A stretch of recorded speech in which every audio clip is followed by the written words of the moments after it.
I go to sleep for the night, and this is gonna get real gross, by the way. I don't think I mentioned that this gets real fucking grody out of nowhere. When I wake up, there's just like cockroaches everywhere. What? Like thousands of cockroaches all in the home, and I'm like, what the fuck just happened? And we're back. We're back with some more Devil May Cry. I've got some funny stories I want to share. So, I would like to start out with a weird-ass dream that I had recently. Because we love sharing weird dream stories on the channel. So... This dream... Oh, fuck. Bad guys. Gotta fuck them up. This dream came to me one night, and... Oh boy! When I woke up, I was like, what the fuck just happened? So, in the dream...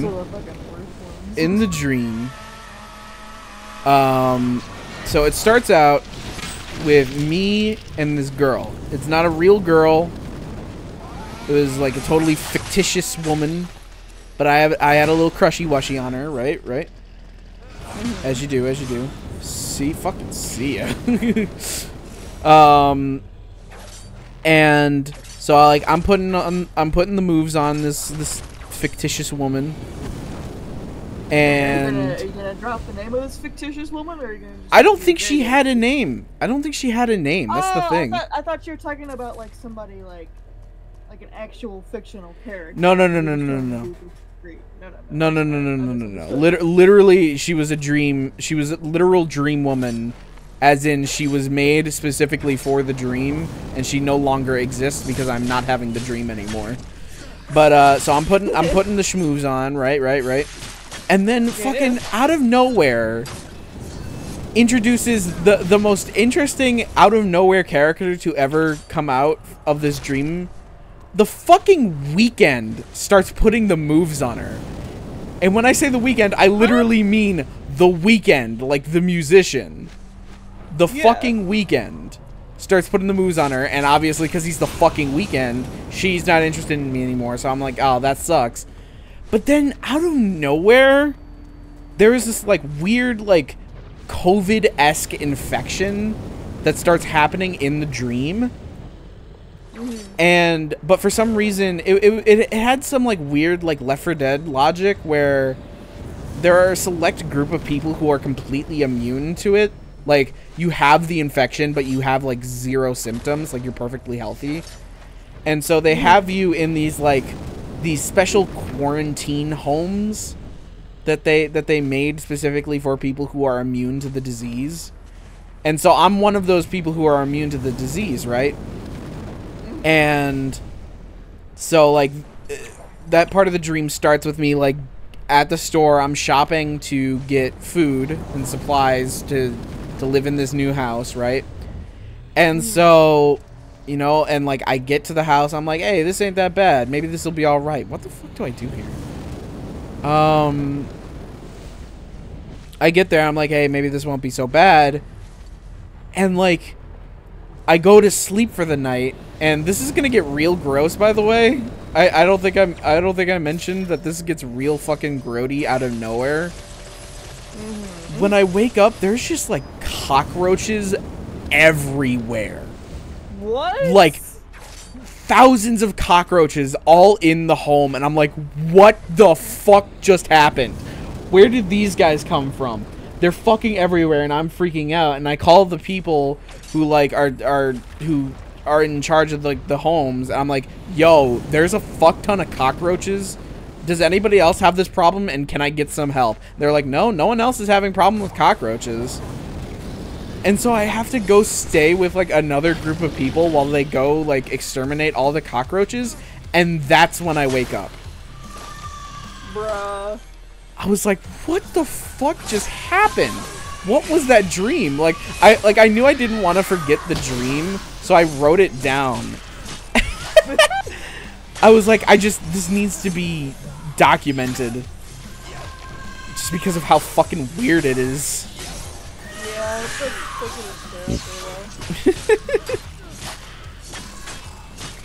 God. Those are the types of dreams that I have, where they're just, like, fucking weird, and they just involve, like, randomly famous people sometimes. I remember, I don't think I told this dream to you, I think I told it to Ian, but, like, I had a dream once where, you know Moist Critical, right? Yeah. Yeah. I had a dream where I was in high school with him, and he was, like, a really popular kid. Like, he was still critical, but he was, like, a teenager. And I remember in the dream, I'm like, oh, hey, what's up, Charlie? And he was like, hey, you don't know me. And he, like, grabs me by the collar and pins me up against the locker. He's like, I'm critical to you. Critical. You don't know me. We're not friends. Critical. I'm like, all right, sorry, dude. Jesus Christ.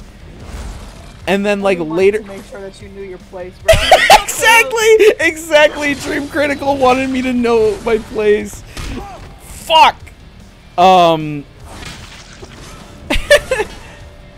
And so, like, later on in the dream, there's this girl, and she starts, like, we start going out, right? I don't know why I have so many dreams where I'm just, like, dating or, like, trying to date, like, a totally, like, made-up girl. It's happened quite a few times. But so, fuck. So, I'm, like, dating this girl, and we get to this party, like, this house party, where, like, me and the girl are, like, chilling, just hanging out. And then fucking someone tells me, like, oh, yeah, they're not dating you because they like you. They're dating you because they feel pity. And I'm like, oh, that sucks. What the fuck? Yeah. And then, so later at the party, I'm by myself, just chilling, right? And I just see these crocodiles come up to me. And, like, this isn't, like... You have to keep in mind, like, I'm on top of the building, like, on the roof of the building, and there's just, like, these two crocodiles that come out of nowhere. I was like, I have to get away from these crocodiles, but they're blocking the exit. There's a pool down there. I could jump to the pool and get myself to safety. So I jump in the pool, right, from the roof of the building, and I'm fine. And then, like, everything is fine. Like, everything is chill.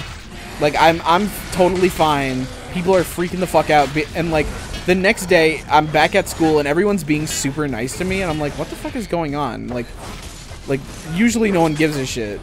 No one gives a shit about what I do. Like, I'm just, like, I'm invisible to these people most of the time. So, like, and, like, all of a sudden, these people are just being super nice to me.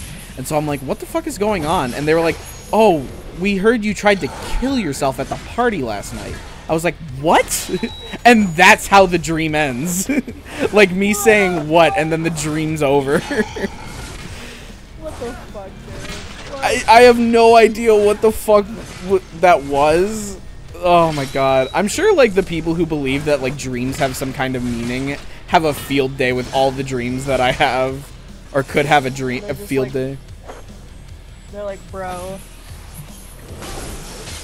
You gotta get a girlfriend, bro. I already knew that. I already knew that. God damn, bro. What the? What? Why do you remember your dreams in like such good detail? No, dude, it's not. That's not all my dreams. It's just the weird ones. Usually the normal, because I know I have normal dreams. It's just I don't remember them.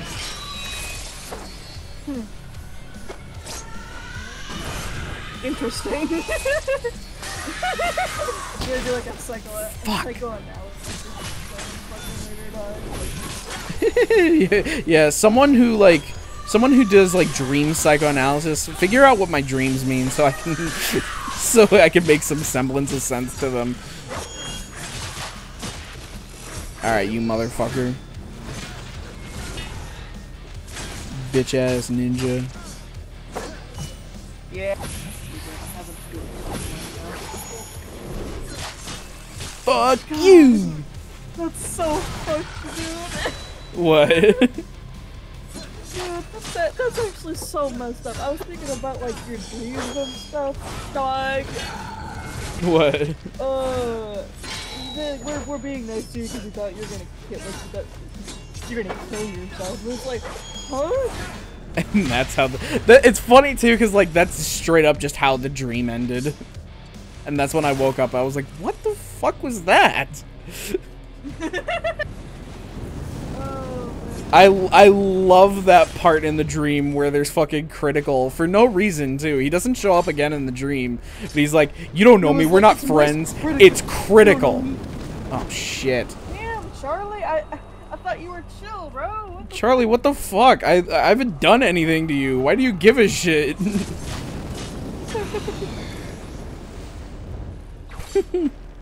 Bro, please, I'm begging you.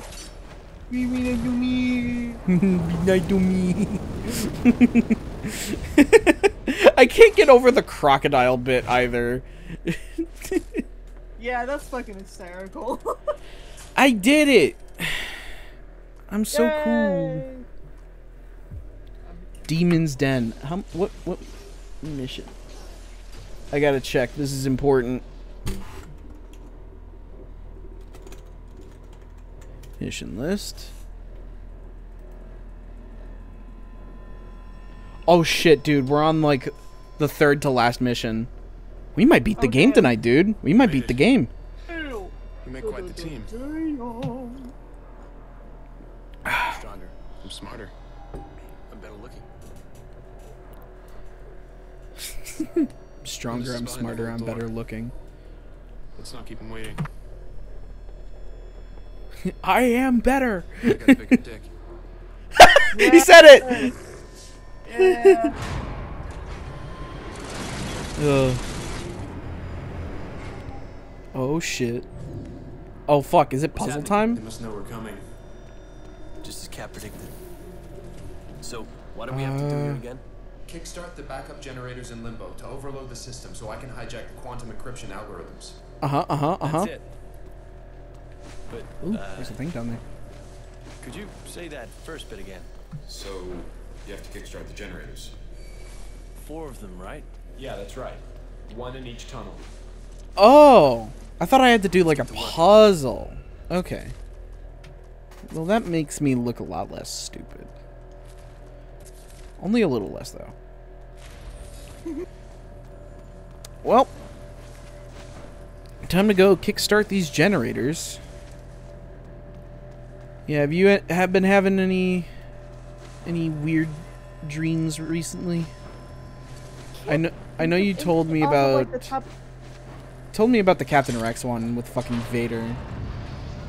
Yeah, yeah, that one was like fucking a while ago though. Yeah. I had one, it's not like weird necessarily, it's just kind of funny looking at it in like hindsight though. Mhm. But I've been thinking about X-Men a lot recently, like when that came out, it was really good, just rekindled my love for X-Men, and I had a fucking dream last night that I was legitimately just talking to like Drew, like to you and Drew and Rob about like my plans for like a D&D campaign and stuff. And that was literally the entire dream. God, I like sharing weird dreams. I always think those are like the most interesting stories we can tell on the channel.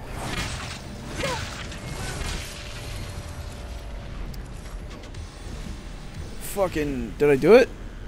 Did I protect? Did I do what the demon voice told me to? I'm trying to remember what I was just about to say. It was D&D related. Oh, that's right. So, I don't know if we specifically told this about our good friend.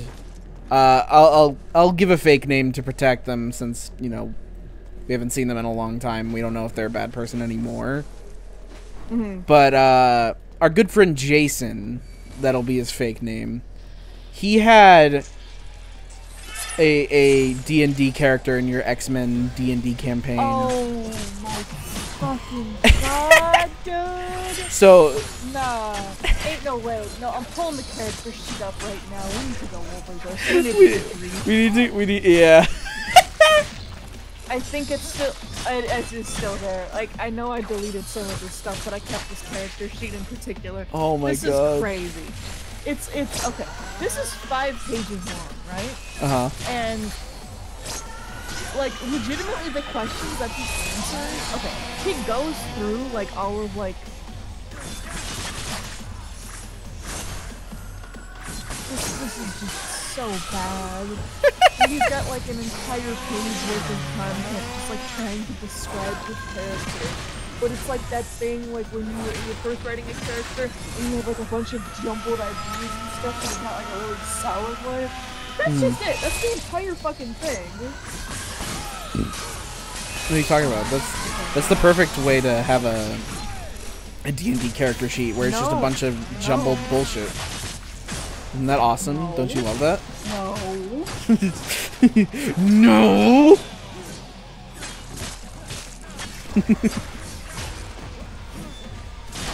But yeah, go and describe what his powers are. That's one generator So, up and running. okay, so Good. this homie's I'll reboot name the server. is Yavin, and I can only Now, line up the assume power that it's like conduits off with the of the corresponding Star server. Wars planet.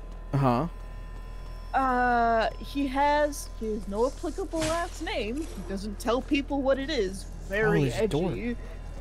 So I'm assuming it's like a Maximoff or something, because his characters always had to be like the center of attention for whatever fucking reason.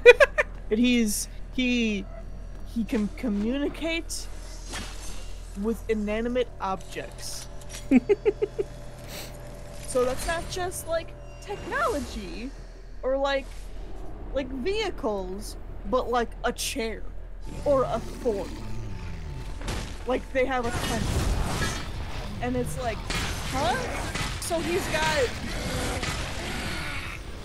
I don't even think there was like a distance limitation or anything. It was like 5 football fields or something like that. So, okay, so he's got like, he literally puts down like a theory and an example. Because it's like, oh, I thought like I was explaining this well enough. I don't understand why you guys don't get it. He doesn't say it like exactly like that, but it was basically like just something like that. And he's like, he has deduced that his ability is a mix of telepathy, telekinesis, and vibrations. He is able to know what has occurred to, with, or close by an object. It's much easier for him to determine with a metallic object than any other, which poses an issue with Magneto. Shut up, get out of here. So, okay. So, we got this, An example, another example.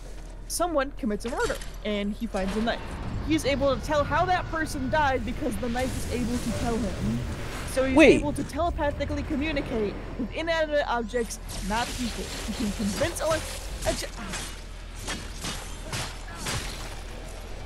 Do you understand how that would take like all of the incentive or like all of the intrigue out of like an investigation if this motherfucker could just pick up an object and it tells him everything that happened? Yes, but also And he isn't didn't that literally like one of Cal Kestis' powers in Star Wars Jedi Fallen Order?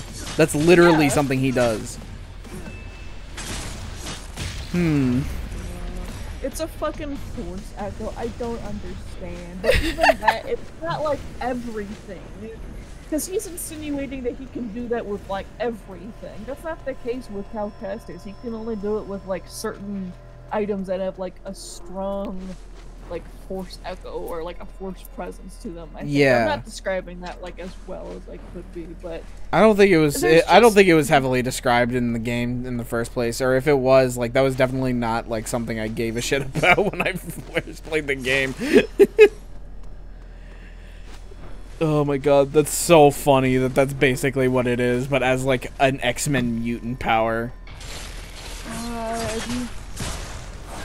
God. But so yeah, he can talk. He could basically, in layman's terms, talk to inanimate objects. So basically, he's just like stupider Aquaman. Yeah. It's wonderful. So I was thinking about that character recently. That's why I brought it up. Was I was like trying to like find a way to make the character more interesting, and it's still stupid, but it's like a lot less like bad stupid and more like funny stupid. So my idea for a character like that was, instead of being able to speak to inanimate objects, he could become animated objects like that. Think like Beast Boy, but instead of turning into animals, he can turn into a knife, or he can turn into like a tank or something. That's funny. I like that. Like, he's literally just Beast Boy, but with objects that, like, they're not inanimate, because I thought that'd be stupid of, like, I'm gonna turn into a knife, and then he just drops on the ground, and he has to wait for someone else to use the knife. Like, I was like, that's... That would be very funny. Like, that's funny, but it wouldn't work for, like, a hero. Although, that would definitely be, like, a really interesting, like, non-X-Men mutant power, where it's just, like, one of those powers where it's, like, it's a mutation, but it's so dumb and useless that you can't be an X-Men with it. That's 2 online, Virgil. Rebooting. But yeah, no, that was my supposed fix for Jason's Or you can character. get the other generators online. Up to you. It sucks that because I don't talk to the guy anymore. A part of me really wants to learn, or a part of me wants to know how he'd think about that. But yeah, no, I couldn't tell you because I don't talk to the guy no more. Yeah. Just, I'm like remembering all of like the stupid shit that he did with his character during that campaign. Like, we have this dumb little introduction with all of our characters and stuff, where they're fucking like, they got like this jug of apple juice, and they're literally going around being like, "You want some apple juice? Join the club." It's just this stupid little bit, and he's like, just not interacting with any of the characters. You're not playing it like how D&D should be played, where it's like, I'm the DM and you're the characters, and I lay out their situation, and then you do with it what you will, and you roll to do certain things. Like, if you want to go like open a door, or like attack and, or like talk to somebody, I mean. You can go do that, and you gotta like convince them of something, and then that's like when you would roll for like persuasion or something. He Right. just forgoes all of that, and he would just like have his character do something, and then it would just like immediately work. And it's like, no, you have to roll the dice for that. I was gonna say that's like that goes against the basic rules of D&D. How the fuck? You literally, he's like, yeah, the door was jammed or something. He puts his hand on it, and then it automatically opens. And I'm like, no, you have to roll for that. And then he has like this stupid fucking bit where like his character Yavin is like, can you take this elevator out of all things? And it's like, it like hates people. It's like they're all like in a hive mind too, which is just so typical for him. And it like literally like drops all of the characters in the elevator, and it's like trying to murder them, and I'm like, it's not going to kill them. That's so dumb. You can't just like take over the situation and make it edgy, because we're not like focusing specifically on your character. This is a party. Everyone's gonna have their moment. And you want to know how you could have your character be more of a focus? Is by having them engage with shit. Yeah. And he literally didn't, because like they're going around doing that stupid apple juice, like what I was just telling you about. And he's like in the corner of the room, like crying. He's like he was like, "Oh, the knives are dangerous. They're gonna hurt him. Oh!" And he just becomes like entirely obsolete. He never joined the session after that. Because like we just didn't care about his character, and he wasn't the center of the Another in the fucking bag. universe. Any problems? That's such bullshit. Rule number 1: if you ever played D&D and it's like your first time like I'll line them playing up or later. whatever, don't be like that. Don't do that. All right. Well, I have some more D&D things that I want to say, but it is the end of the episode, so I will share that next time. I'll share that with the class next time we roll around. So we'll see you then. Bye bye.